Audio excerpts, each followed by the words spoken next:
¿Cómo se encuentran? Bienvenidos nuevamente a la librería Carlos Fuentes con El Cantinero Científico. Tuvimos mucho tiempo fuera del aire, pero hemos regresado. Me da mucho gusto que nos estén observando y el día de hoy me da más gusto todavía presentar a ustedes a la doctora Marta Isabel Torres Morán, coordinadora de investigación del Centro Universitario de Ciencias Biológicas y Agropecuarias, a quien tengo el gusto de conocer desde hace varios años, pero más recientemente tener con ella pláticas bastante largas, bastante profundas sobre ciencia y muchas otras cosas. Y a raíz de eso ha surgido el tema del día de hoy, que será sobre plantas ornamentales. La doctora Isabel es una persona dedicada a las plantas, dedicada a la biotecnología, a la biología molecular, y el día de hoy nos viene a compartir mucho de esto. Es investigadora del Sistema Nacional de Investigadores y ¿quién más para poder hablar sobre plantas ornamentales que la doctora Marta Isabel? Doctora Marta Isabel, agradezco mucho el haber aceptado esta propuesta de compartir con nosotros en el Cantinero Científico la conferencia que nos va a impartir. Al mismo tiempo, gracias a ustedes por estarnos viendo a través de este canal y les recuerdo que como siempre ya es una tradición que en el Cantinero Científico se obsequian libros al final de la conferencia. Hoy no es la excepción. La doctora ha donado 2 libros para repartirlos entre ustedes. Después veremos la mecánica de cómo hacérselos llegar, pero pónganse muy atentos porque para obtener esos libros, la doctora al final hará unas preguntas y las respuestas me las enviarán a mi correo para seleccionar al ganador. Muchísimas gracias nuevamente y doctora, sea usted bienvenida a esta nueva sesión del Cantinero Científico. Adelante, doctora, muchas gracias. Muchas gracias a usted, doctor, y pues es un gusto hablar de plantas ornamentales después de escuchar todas las flores que me ha echado. Entonces, no sé si pueda compartir pantalla ahorita. Estoy viendo que somos muchos participantes, 4. Entonces, déjeme comenzar a compartir pantalla para iniciar a hablar. ¿Le parece bien? Bien, miren. Bien, pues como bien dijo el doctor, la charla de hoy es plantas ornamentales silvestres e introducidas, el mejor ambiente para producirlas. Y voy a iniciar diciendo que en los inicios todo era silvestre, ¿verdad? Todo lo que veíamos en el campo nos gustaba y para eso nosotros lo podríamos considerar, después de verlo tan bonito, una planta ornamental. Entonces todo era silvestre. Pero cuando alguien selecciona, mejora, manipula, también transforma. Y eso quiere decir, si uno iba pasando por el campo y veía algo tan bonito como eso que vimos, podríamos seleccionarlo y después de mejorarlo, manipularlo, después de tantos años, se transforma. Y aquí el ejemplo es la dalia, que es una flor representativa del país, y la anterior era una flor silvestre y esta ya es una dalia mejorada. Entonces, como les decía al inicio, todo era silvestre. Ese es un ejemplo con una flor mexicana. Bien, este es un ejemplo con otra flor. Este es una rosa silvestre que ilustra muy bien lo que les digo. Se ve bonita, pero después de haber sido seleccionada y manipulada, como les digo, se convierte, por ejemplo, en esto. Entonces, en el caso de las rosas, pues es una planta, una flor que es originaria de Asia. Muchos de los cultivares y de las especies que le dieron origen a estas flores tan bonitas que ahora son tan populares como ornamentales. Bien, pero también muchas plantas bellas son útiles. Este es, hablando de silvestres, a mí me gusta mucho mencionar esto a mis alumnos porque hay muchas plantas que se ven bonitas, pero también sirven para algo. Y escogí este ejemplo que es una especie que se llama un Geniocrocus, con la especie no me la sé muy bien, pero es una especie que sirve para pintar la comida. Por ejemplo, es el azafrán. Sí, dice aquí que se colectan los estambres y nos lo venden para hacer esa rica comida que es la paella. Y les puse la especie. Ahí están los estambres que sirven para pintar nuestra comida. Y esa especie es muy apreciada en Europa por su belleza. En México no hay, no se cultiva, porque aparte es una bulbosa que requiere mucho frío. Pero quiero compararla con esta, que es una especie silvestre en nuestro país, es un Cephirantes, no muy conocida y es algo ignorada. Entonces, la comparación entre plantas silvestres e introducidas inicia con este ejemplo que es el crocus y comparado con el Cephirantes, que vean que se parece mucho.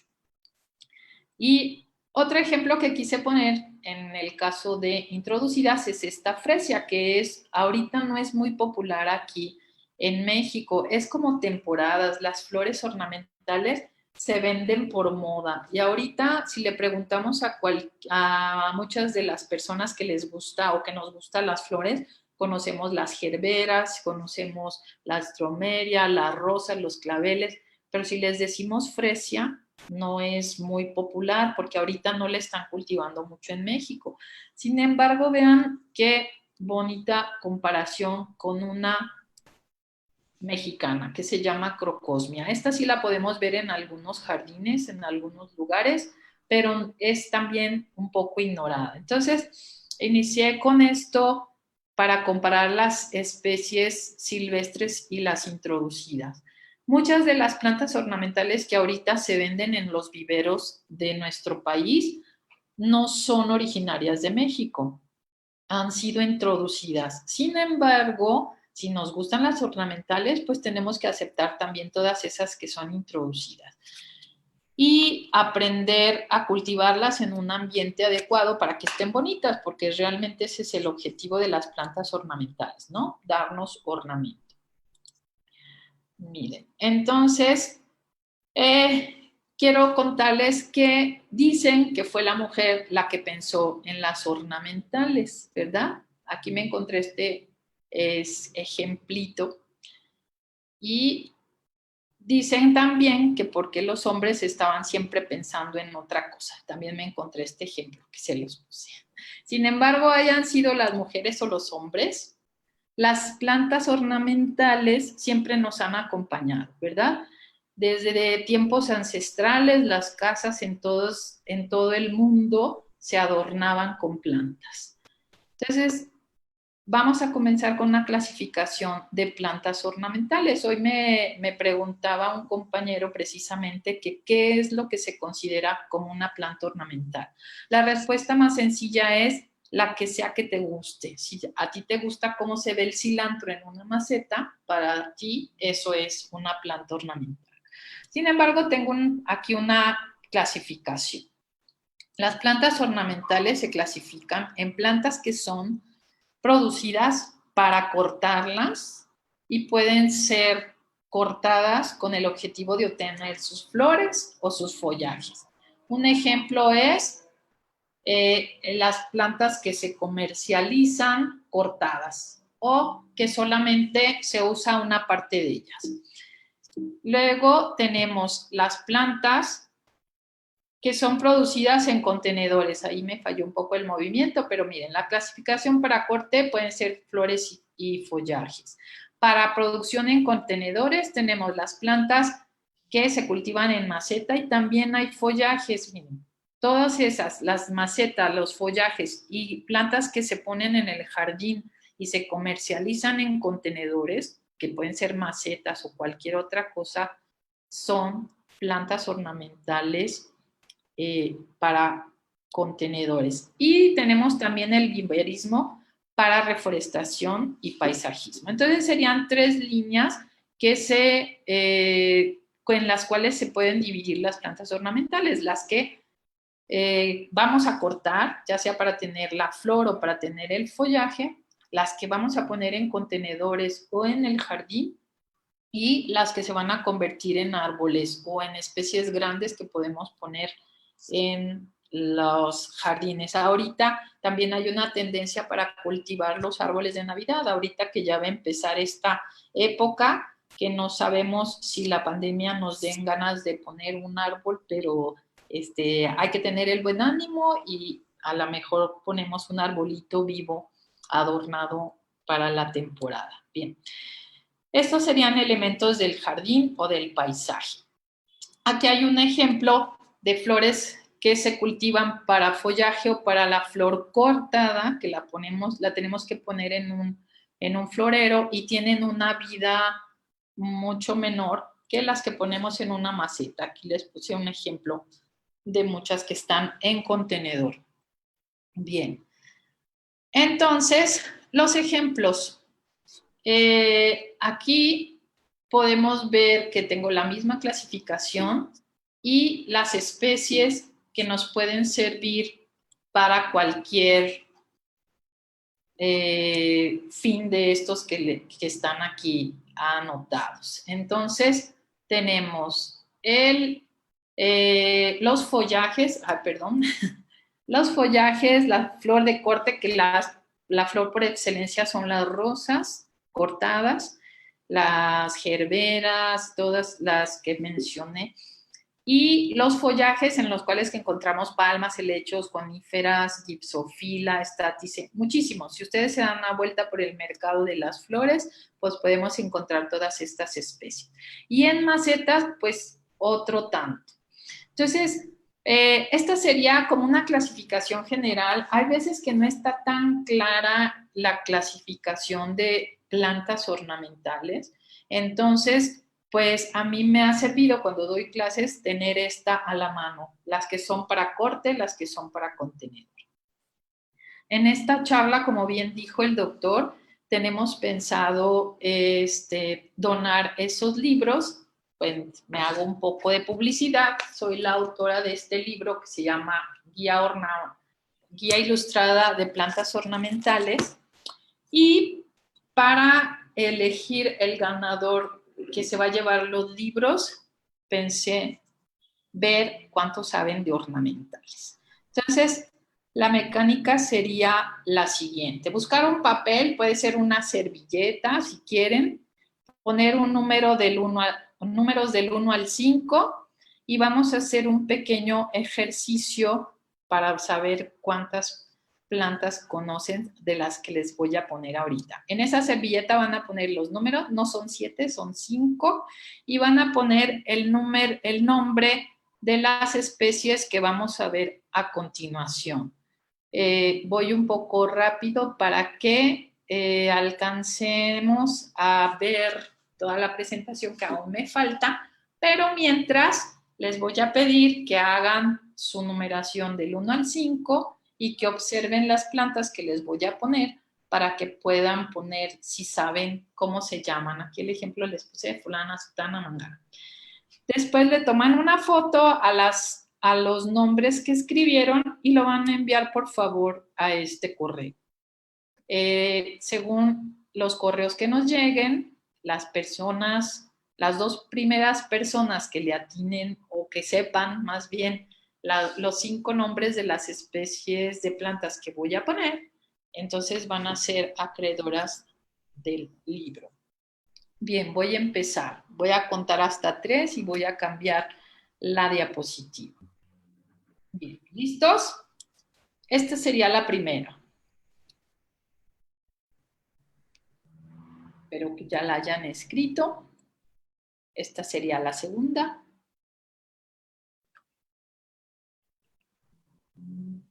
La tercera.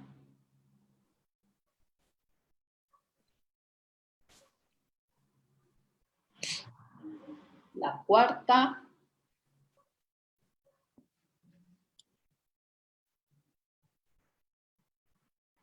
Y la quinta.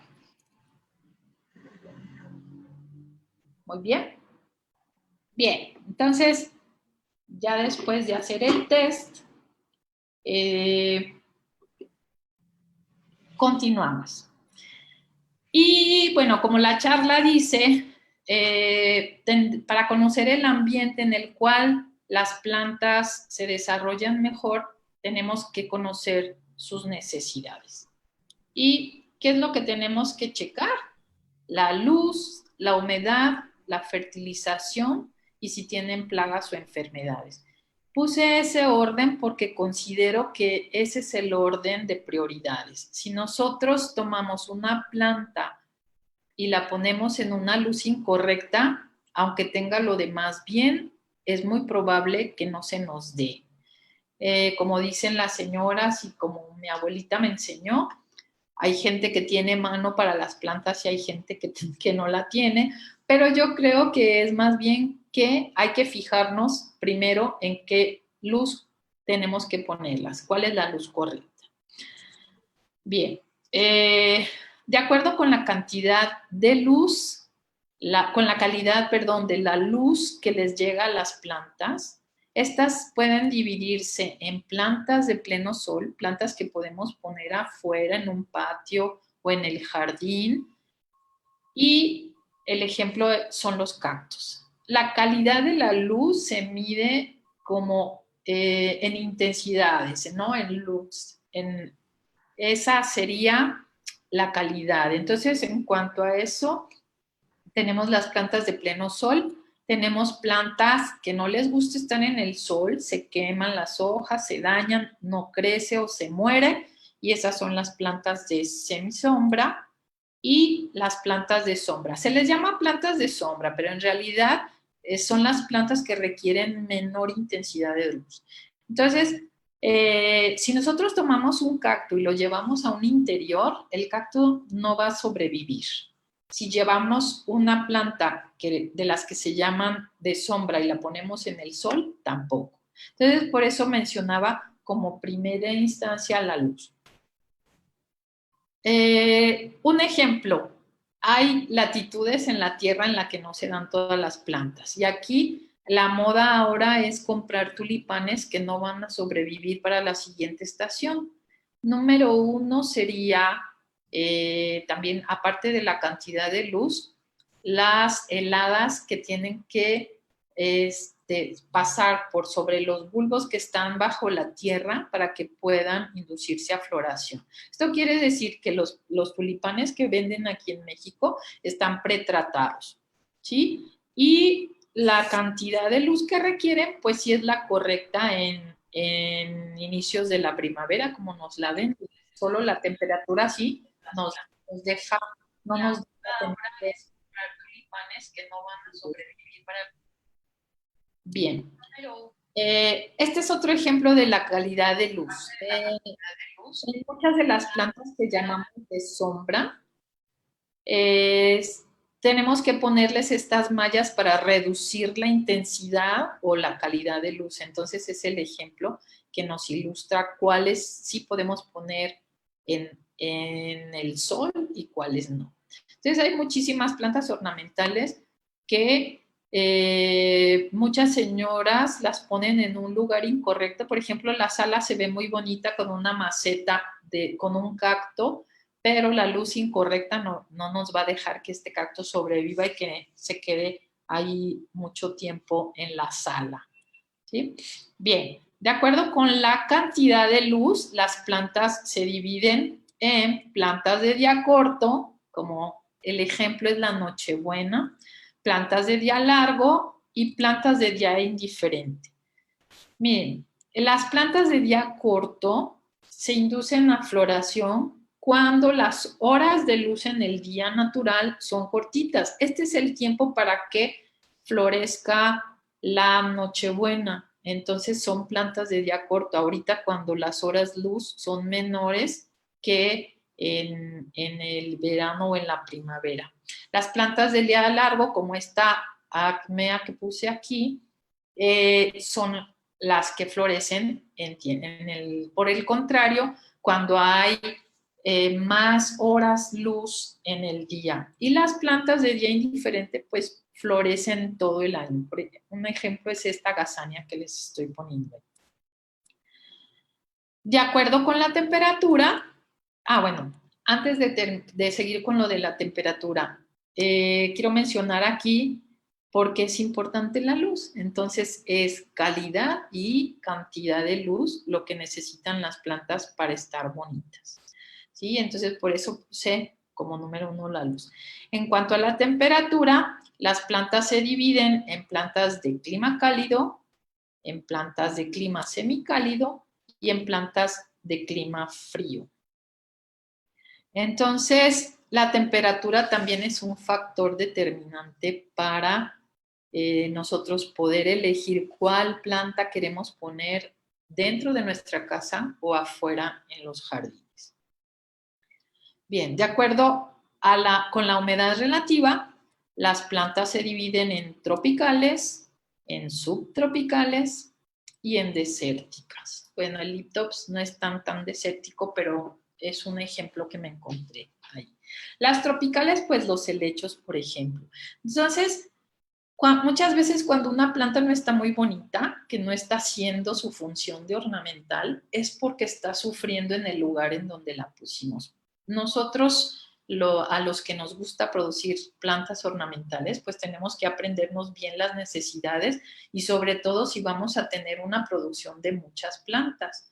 Ya sean, cuando son introducidas, es más difícil encontrar el lugar que les gusta, porque no son unas plantas que se hayan originado en el ambiente natural en el que nosotros vivimos, así que a veces le andamos atinando, ¿será esta o será de acá? O la pongo afuera, la pongo adentro, que le dé un ratito el sol en la mañana, y estamos buscando cuando son las plantas introducidas, ¿no? Cuando son originarias del lugar en donde vivimos, pues es mucho más fácil tenerlas en una maceta y que sobrevivan por mucho tiempo o en el jardín. También hay que tomar en cuenta que hay plantas que tienen un ciclo muy corto, que son anuales o bianuales, y hay algunas otras perennes. Entonces, muchas veces compramos una maceta muy bonita, muy florida, pero es una planta anual y se nos va a morir al año porque ese es su ciclo de vida. Bien, bien, pero ¿qué necesitan las plantas para crecer? ¿Dónde pueden crecer? Pueden crecer en un sustrato. Y estas son las características de un sustrato ideal, ¿sí? Tiene que tener una constitución apta para sostener a la planta, estructura porosa y con buena estabilidad en el tiempo, elevada capacidad de intercambio catiónico, un pH adaptable al mayor número de especies posibles, capacidad amortiguadora, alto contenido de nutrientes y ausencia de semillas de hierbas, parásitos animales o parásitos vegetales. Esto me estoy refiriendo a plantas que podemos poner en una maceta. Y en una maceta le tenemos que tener un sustrato que tenga todas estas características, ¿verdad? Que permita darle sostén, que no tenga el poro tan chiquito como para que le pongamos agua y se resbale y no penetre al sustrato. Tiene que permitir esto de capacidad de intercambio catiónico, es el modo en el que se alimenta la planta, hace intercambios con el suelo también, y dentro del suelo hay intercambios entre material fertilizante y mineral, y esto tiene que permitirlo el sustrato. Muchas veces la tierra que le ponemos no es suficiente por sí sola para tener todas estas características. Capacidad amortiguadora o buffer se refiere a que debe tener un material que permita que todos los cambios y todos los procesos que se dan en el suelo o en el sustrato se parecen a reacciones en un laboratorio. Y los elementos que dan esta capacidad amortiguadora permiten que esos cambios no sean tan bruscos como para que la planta sufra. Si nosotros le ponemos una cucharada de fertilizante a una maceta, a lo mejor la matamos porque le estamos dando demasiada comida y los cambios químicos que suceden ahí son bruscos. Entonces, un material que tenga capacidad amortiguadora es muy importante ponerlo en un sustrato. El contenido de nutrientes nos va a asegurar que la planta se mantenga muy bonita mucho tiempo y por si fuera poco hay que estarla cuidando de que no se enferme o de que no se llene de parásitos, ¿sí? Entonces, miren, para los contenedores podemos ponerlas de 1000 formas.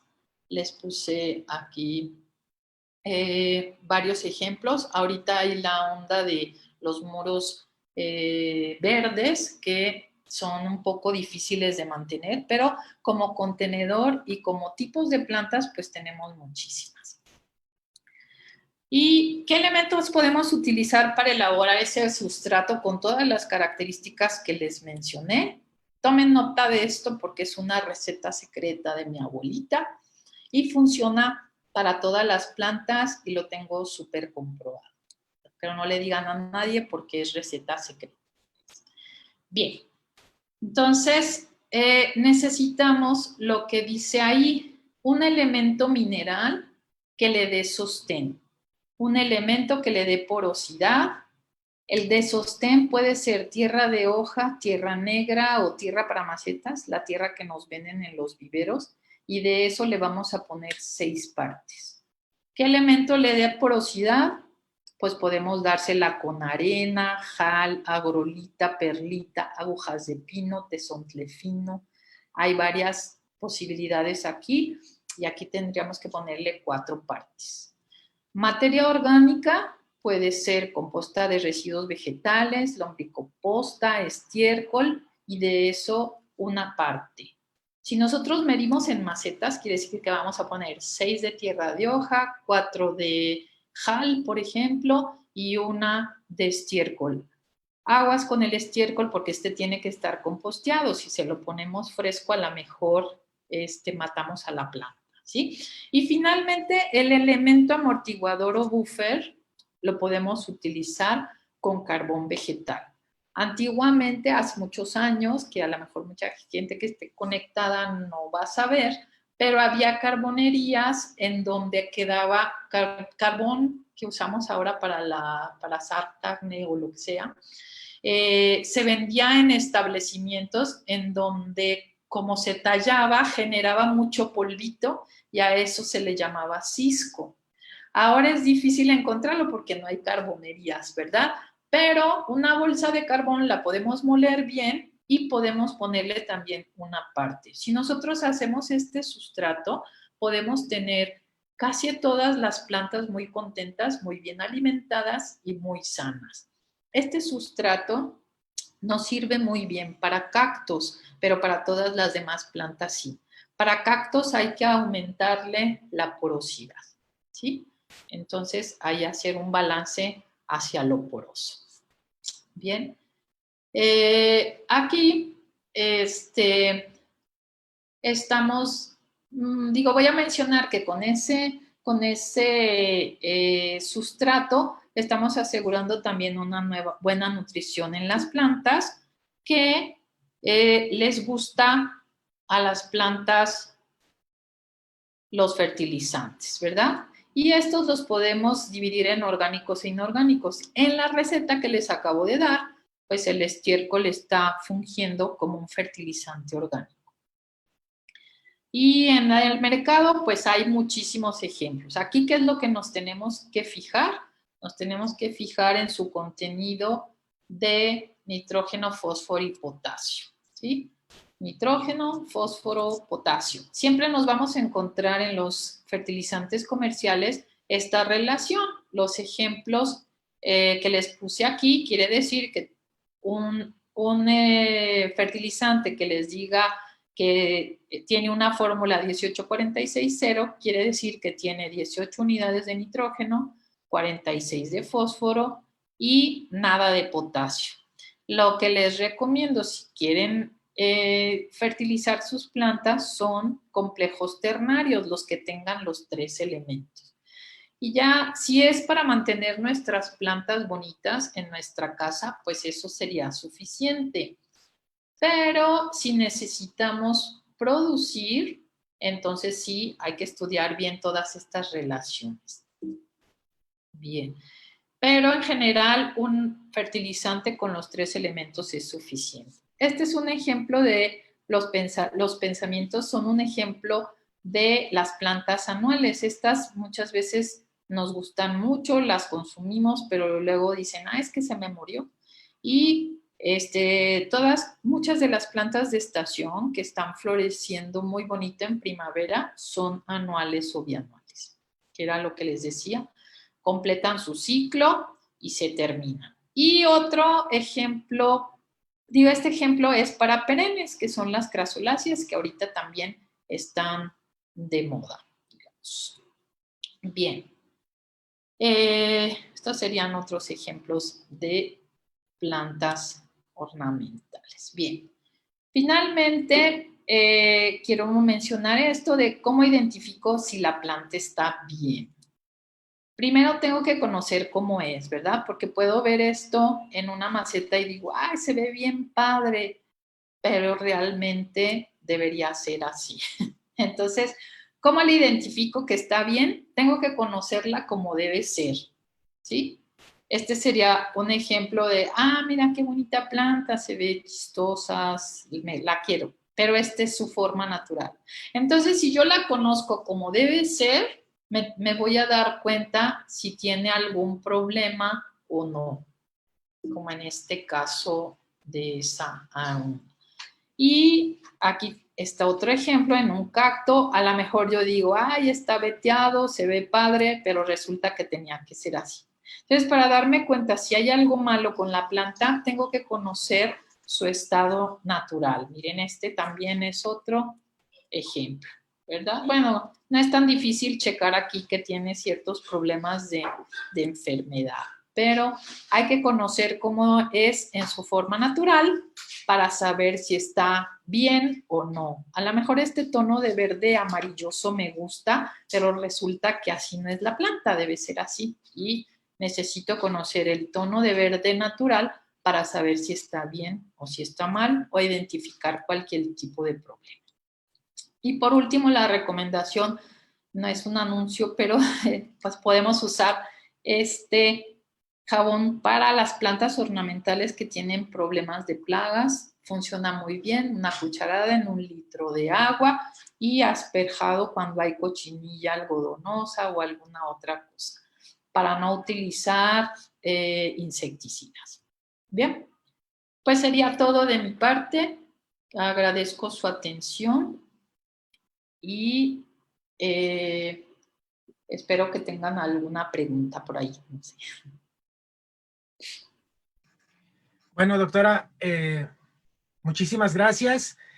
Muy interesante su charla y pues bueno, entonces pasamos a preguntas. Si tienen alguna pregunta, por favor, pónganla directamente en el chat donde están observando esta transmisión con la finalidad de que se le pueda hacer la pregunta a la doctora.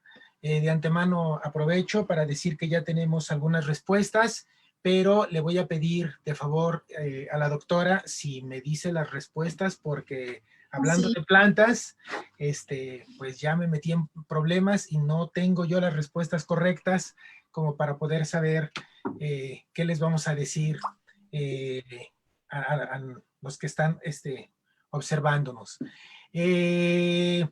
Doctora, Sí. ¿usted ha trabajado en particular con algún grupo de plantas y si ha sido así, ha tenido algún problema particular al momento de que desee cultivarlas con fines ornamentales? Sí, sí, se pueden presentar muchos problemas cuando uno quiere producir algo y sobre todo si son flores introducidas, como es el caso que les mencionaba de los tulipanes. Muchas bulbosas son muy difíciles porque hay que inducirlas a floración metiéndolas a un refrigerador, dándoles ciertas número de horas frío. Ese pudiera ser un ejemplo que les menciono. Otro ejemplo, bueno, algo que es el coco, no nada más de las ornamentales, es las plagas y las enfermedades, ¿sí? Cuando son introducidas, muchas veces vienen con plagas que no había en el país y para empezar serían cosas desconocidas que hay que ver cómo hay que atacarlas y cómo manejarlas y además se puede presentar el problema de que se las transmitan a plantas que hay aquí. Entonces eso sería una de las cosas más importantes que me he encontrado en la producción. Muy bien, tenemos un comentario de Carmen Robles Gil y bueno, dice que muchas gracias, muy interesante su plática. Espera que en algún otro momento pueda compartir otra plática pues sobre algún tema. Ella dice que apenas va a empezar a cuidar sus plantas, se acaba de jubilar y dice que ya tendrá tiempo para dedicarle a las plantas. Le manda un fuerte abrazo y siempre es un placer escucharla y aprender de usted. Muchas gracias. Muy bien. Doctora, en términos de producción de plantas, ¿Jalisco destaca en algunas especies en particular o los viveros que hay en Jalisco, digamos, en términos de producción, son similares a los que hay en otros estados? Pues le cuento una historia que me tocó vivir. La floricultura, si era para flor de corte, el estado que inició fue el Estado de México. Inició con crisantemo y clavel. Y era, bueno, cuando se trata de cultivos intensivos, pues se presentan muchos problemas y luego se pueden hacer recalcitrantes y aferradas las plagas y las enfermedades. Entonces, eso sucedió con crisantemo y con clavel y los productores del Estado de México empezaron a migrar a Jalisco. Entonces, inició la producción de flor de corte aquí en Jalisco. Eh, el estado vecino de Colima comenzó también la producción, pero en maceta. Y quizá por la vecindad, esa historia no me la conozco, pero quizá por la vecindad de estados empezaron a pasar producción de maceta aquí también al estado de Jalisco. Hay una cosa importante, lo que mencionaba de las condiciones de luz y de temperatura. Muchas de las flores de corte necesitan horas frío que las alcanzan solamente en zonas altas. Y aquí la flor de corte inició a ser producida en Tapalpa. Entonces, aquí ahorita sí hay una producción muy importante de flor de corte.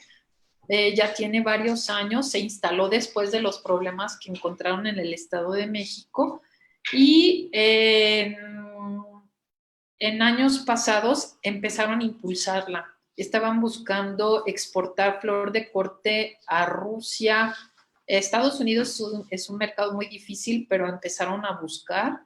Pero como todos los planes, a veces se terminan con el sexenio y se quedó ahí en veremos, ya no supe nada. De hecho, empezaron a hacer cada año esa feria de flores de Jalisco y se hacía una expo que básicamente era casi de macetas, pero también había algo de flor cortada en el andador de Chapultepec. Sí, cómo no, me tocó. Participar, y era un impulso de gobierno del estado y lamentablemente lo dejaron de hacer, se terminó todo eso, pero se quedó la tradición de los productores de maceta también, ¿no? Entonces, ahorita ando desconectada un poco de cómo están las estadísticas en cuanto a hectáreas de producción, pero hay una producción importante para los dos, para flor de corte y también para maceta. Muy bien, doctora, muchas gracias. Cielo Orozco dice, en el mercado de los elotes, que está en Cuitláhuac, antes de llegar a la calzada, todavía venden carbón y te venden esas bolsas de carbón. Patricia Pinal Gómez también dice que a sus plantas le salió una plaga de un animalito blanco que deja algodoncito. Le puso jabón y se le quitó, pero ya le volvió a salir. Otra vez se lo limpió. Dice, si vuelve a salir, ¿debo desecharlas o qué debería de hacer, doctora? Miren, no sé qué planta tenga ese problema, pero lo que yo hago para no poner insecticida es, generalmente a esa plaga le encanta el calorcito. Si es una planta que esté en el interior de la casa, ese calor va a mantener los huevecillos el algodón que vemos está en los tallos, pero luego se reproducen en el sustrato. Por eso vuelven a aparecer y vuelven a aparecer. Se protegen ahí del jabón y cuando muchas veces ponemos el jabón, caen en el sustrato. Entonces lo que le recomiendo es que cuando haga esa lavada, la saque unos 2 días a que le dé mucho sol para que alcance a matar huevecillos y algo. Y la verdad es una lucha. No le puedo decir que van a dejar de aparecer, pero sí lo que otra recomendación podría ser que después de lavarla le ponga Raid Casa y Jardín, que es un insecticida no tan agresivo y pues como que ir campechaneándole un tratamiento y otro hasta que las desaparezca. Sí pueden llegar a desaparecer, pero hay que estar atentos a que cada vez que la vea, la lave y le ponga algo de remedio con esto. Muy bien, Patricia, pues ya tienes ahí algunas sugerencias para tus plantas y no las deseches, trata de echarle ganas para que se recuperen. Mariana López nos comenta y le hace una pregunta, doctora. ¿Qué es lo que más le gusta de las plantas ornamentales? Pues no sabría explicarlo con pocas palabras, solo me gusta verlas y me gusta tenerlas. Yo vivo en una casa muy pequeña y está llena de plantas, me gustan mucho. Me gustan sus flores, de hecho también las plantas que se llaman de sombra, que solo son hojas, me gusta la forma de la hoja, me gustan los colores, no sé, crecí entre plantas, entonces tengo una relación muy particular con ellas. Pues incluso yo creo que hasta el ambiente, ¿no, doctora? Nos hace sentir, pues yo creo que un poco más tranquilos y disfrutar de un ambiente, digamos, colorido, pues yo creo que a muchos, aunque estemos enojados, estemos tristes, se nos levanta el ánimo. Muy bien, Exacto. doctora. Antes de que se me olvide, por favor, envíeme las respuestas, Ya se las porque envío.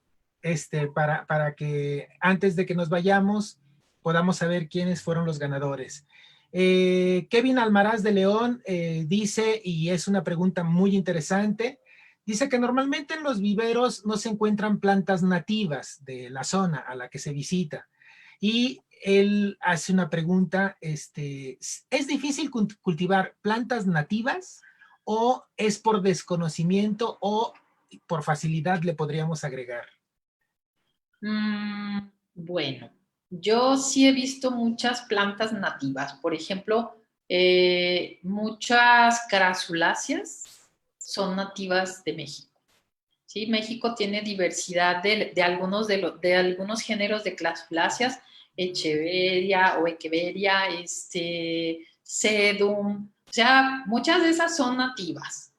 Y la dificultad, sean nativas o sean introducidas, la dificultad estriba en lo que dije, no atinarle o a conocer la luz correcta y la temperatura correcta.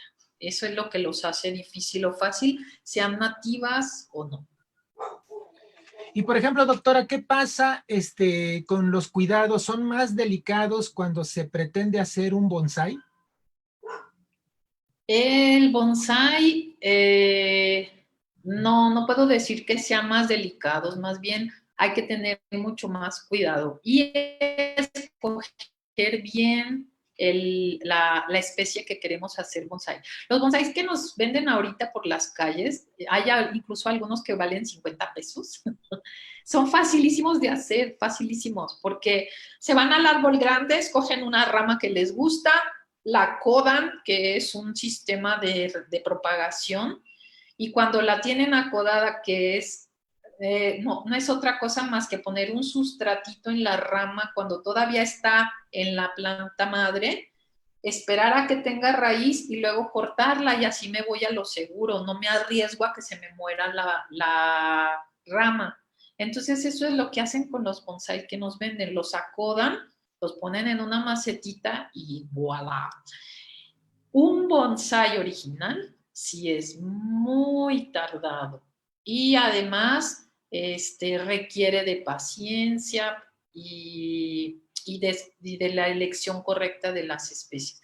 Hay bonsais que valen 10,000 pesos, 100,000 pesos, o sea, es todo un rollo. Pero si queremos ver un arbolito así muy rápido y tenerlo en una maceta, podemos hacer eso que digo, un acodo y se pone en la maceta. De hecho, aquí en Guadalajara hubo una corriente muy grande de tener Ficus benjamina, ese arbolito que vemos por donde quiera, ese ficus, que es el único, es lo que yo más o menos concibo que lo reconocen como ficus, aunque hay muchos ficus aquí en México y originarios también de Jalisco. Ese ficus lo acodaban y lo vendían hasta trenzado, no sé si se acuerdan. Ah, pues yo tengo aquí un arbolito de ficus, lo puedo considerar bonsai porque tengo ya con él 10 años. No está tan bonito porque a él le gusta estar en otro ambiente a lo mejor y además no le he puesto el cuidado necesario para que se haga bonito porque hay que estar podándole la raíz y hay que estar dándole forma a las ramas y por eso digo que requiere, no es difícil, pero requiere tiempo y mucha paciencia. Cuando nos decía de los bonsai que se han hecho con acodos, pues bueno, eso ya nos dijo que no era un bonsai tan sofisticado, pero después dijo de los bonsai originales. ¿Qué hace a un bonsai ser original? Que sea una especie arbórea, por ejemplo, y que tenga formas que nosotros decidimos, y generalmente formas caprichosas, ¿verdad? Hay bonsai, por ejemplo, de bugambilias que nosotros vemos muy fácil y en toda la ciudad, en los jardines. Hay todo un estilo, doctor. Los japoneses son expertos en eso. Me tocó ver algunos bonsai de bugambilia y le llamaban cascadas porque también hasta tienen sus formas. Y eran las ramas de la bugambilia completamente florecidas, o sea, llenísimas de flores y hacia abajo las ramas. Eso requiere de alambrarlas, de podarlas y todo eso. Entonces ese sería un bonsai original. También he visto, incluso me tocó ver un bonsai de ahuehuete, muy bonito. Y pues llaman la atención cuando tienen la corteza del árbol es muy suberosa, tiene una madera muy vieja y entonces pues eso es como ver un árbol gigante como una parota, imagínense esa forma tan bonita de paraguas que cubre todo, pero verla en una maceta chiquita, esa pudiera valer hasta, no sé, varios cientos de miles de pesos, ¿no? Mira qué interesante. Bueno, antes de continuar, muchas gracias a quienes nos están observando en esta conferencia del Cantinero Científico. Me da mucho gusto porque hemos recibido comentarios y entre las respuestas, personas que no son de Jalisco, sino que son de otros estados de la República. Alguien mandó una respuesta de Puebla. Debe de haber quizá también personas que estén sintonizando de otras entidades. Y pues bueno, esto es nuevamente el Cantinero Científico con esta nueva modalidad y que esperamos en breve pueda ya hacerse presencial como se ha hecho durante mucho tiempo. Pero de todos modos, recuerden que la próxima quincena tenemos otra sesión del Cantinero Científico por videoconferencia y los esperamos para que nos sintonicen a las 6 de la tarde en Facebook. Doctora, tenemos otro comentario de Kevin Almaraz de León y pregunta si hay regularizaciones para plantas introducidas por sus consecuencias de propagación en el medio natural. Y, doctora, le recuerdo que nos mande las respuestas para darlas al aire antes de que terminemos la sesión, que estamos muy cercanos a terminar. Doctor, ya se las mandé a su WhatsApp. Muy bien, muchas gracias, doctora. Hay alguna, si quiere, también me gustaría ver las respuestas porque algunas plantas las nombran de muchos modos diferentes y quizá pusieron la respuesta correcta, pero con otro nombre diferente al que yo le mandé. Le mandé los más comunes, pero si quiere lo vemos. Si alguien le atinó así, qué buena onda, ese es el ganador. Y como respuesta, para el chico Kevin que preguntó, desafortunadamente no hay regulación como tal para plantas introducidas. Lo que hay es para plantas amenazadas o en peligro de extinción, que se pueden cultivar en UMAS, ¿no? Unidades que tienen permiso. Por ejemplo, las patas de elefante. lo pienso ahorita. Son originarias de México, pero las han saqueado tanto que necesitan ser producidas. Tienen o alguien que quiera comerciar con estas plantas tiene que tener un permiso para producirlas y para comercializar. Entonces, ese podría ser un ejemplo. Para traerse plantas de otro país, no, desgraciadamente no hay una regulación. No habría tantos eucaliptos que luego se caen con las lluvias, ¿verdad? Por ejemplo. Muy bien, muchas gracias. Bueno, tenemos 3 respuestas, a reserva de que usted me diga. Una está incompleta, solamente respondió 3. Entonces, pues vamos a descartarla de antemano, no quiere decir que haya perdido, pero vamos a ver las de las 5 respuestas, y las respuestas son, ahorita le digo, perritos, violeta, gladiolo, camelia, en lugar de hibisco, y aglaonema. Entonces, le falló en 2. En 2, falló en 2. Y entonces vamos a ver la otra respuesta de quien nos escribió desde Puebla, Alejandro Durán. Y Alejandro Durán nos dice que es nardo, el primero, violeta la segunda, gladiolo la tercera, hibisco y croton. Él tuvo 4. Él tuvo 4. Pues entonces, con estas características, pues los premios serían para Alejandro Durán de San Gabriel Chilac, Puebla, y el otro libro se lo lleva Celia Orozco de Guadalajara, una gran amiga, una gran bibliotecaria, y pues bueno, qué bueno que también nos está escuchando. Del libro de Puebla, yo me comunico con él, me anotó el teléfono en el correo, yo me comunico con él para hacerle llegar el libro vía mensajería en los próximos días. Y a Cielo, que trabaja ahí en la librería, en la biblioteca que está sobre Periférico, donde está justo la librería Carlos Fuentes, yo me pongo de acuerdo con ella para hacerle la entrega del libro. Doctora, ya casi para finalizar, actualmente la biología molecular está haciendo revolución en muchas cosas. En plantas, ¿qué tanto se ha utilizado la biotecnología para hacer mejoras de plantas ornamentales y cuál es el costo en términos comerciales? Realmente es una inversión muy grande, es una inversión no tan grande, pero en términos productivos es benéfico. ¿Qué nos puede comentar al respecto? Pues en cuestión de ornamentales, puedo mencionar muchos ejemplos de la biotecnología en aras de obtención de nuevas cosas ornamentales. Un ejemplo que puedo comentarle es el crisantemo.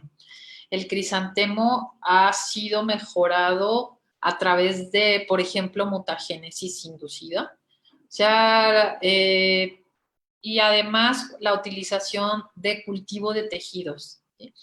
Entonces se crean un montón de nuevas variedades, se trata de producir nuevos colores y se utilizan muchas técnicas, como esa que le digo, la mutagénesis. Puede ser, me tocó participar en un proyecto muy bonito y muy interesante de creación de nuevas variedades de crisantemo, llevando plántulas in vitro a irradiar con cobalto 60 en el Instituto Nacional de de ciencia, no sé, bueno, no me acuerdo, algo que esté en Toluca, hace muchos años, por eso no me acuerdo. ¿En Pero, investigaciones nucleares? ¿mande? ¿En investigaciones nucleares? Sí, ese. Ah, bien. Entonces se llevaban ahí las plantulitas in vitro y después se seleccionaban las variedades que podían ser prometedoras para una nueva forma de las plantas o color o todo eso. Esa podría ser un ejemplo. La biología molecular, para no tardarme tanto, por supuesto, también ha ayudado a determinar varias cosas. Le platico ahora un experimento más reciente que lo hicimos ahí en el CUCBA con hortensias. Las hortensias, nosotros queríamos probar un enraizamiento orgánico con sábila y pedimos un lote de hortensias. Y resulta que fue una respuesta que no esperábamos, muchos colores y habíamos pedido una sola variedad. Entonces ahí intervino los marcadores moleculares, hicimos un estudio de variabilidad genética y descubrimos que nos habían vendido de muchos. Entonces, pues es muy interesante todas las aplicaciones que puede tener y no me alcanzaría a lo mejor el tiempo que queda para mencionar muchas, pero ya le comento, la biotecnología está presente ya en las plantas ornamentales para muchas cosas, para la producción in vitro. Como costos, si es investigación, pues usted bien sabe que es muy caro, pero para producción comercial, por ejemplo, las biofábricas, pues ahorita pueden producir muchísimas plantas, venden los esquejes producidos in vitro ya a los productores y no es tan caro, ¿verdad? Ya se ha abaratado ese sistema de producción, por ejemplo. Entonces, serían algunos ejemplos que se me ocurren ahorita, doctor. Muy bien, doctora, muchas gracias. Un consejo muy rápido, tenemos ya solamente un minuto para los que están interesados en cultivar plantas, ¿qué les diría? Pues que abran sus sentidos para entender a cada especie, porque todas son chiqueadas y a todas les podemos encontrar realmente lo que les gusta si nosotros abrimos un poco la mente para ver cuál es la luz adecuada y observar también el comportamiento que tienen, aunque no hablen y no se muevan, también se comunican con nosotros. El consejo es abrir la mente y ser sensible a lo que nos quieren decir.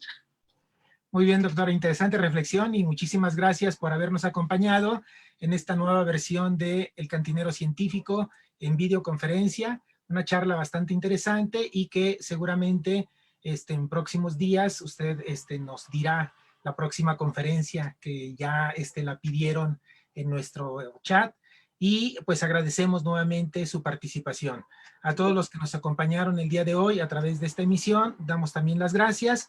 Y recuerden, el Cantinero Científico dentro de 15 días será una plática sobre insectos y plantas cultivadas aquí en Jalisco, una plática bastante interesante de un joven que acaba de titularse de doctor, pero con bastante experiencia en el ámbito de la interacción insecto-planta. Muchísimas gracias, doctora, muchísimas gracias a ustedes y en breve me comunico para hacer la entrega del libro y ponernos de acuerdo de cómo sería la mecánica. Muchas gracias por su participación y nos vemos en 15 días en El Cantinero Científico. Saludos y buenas tardes. Hasta luego.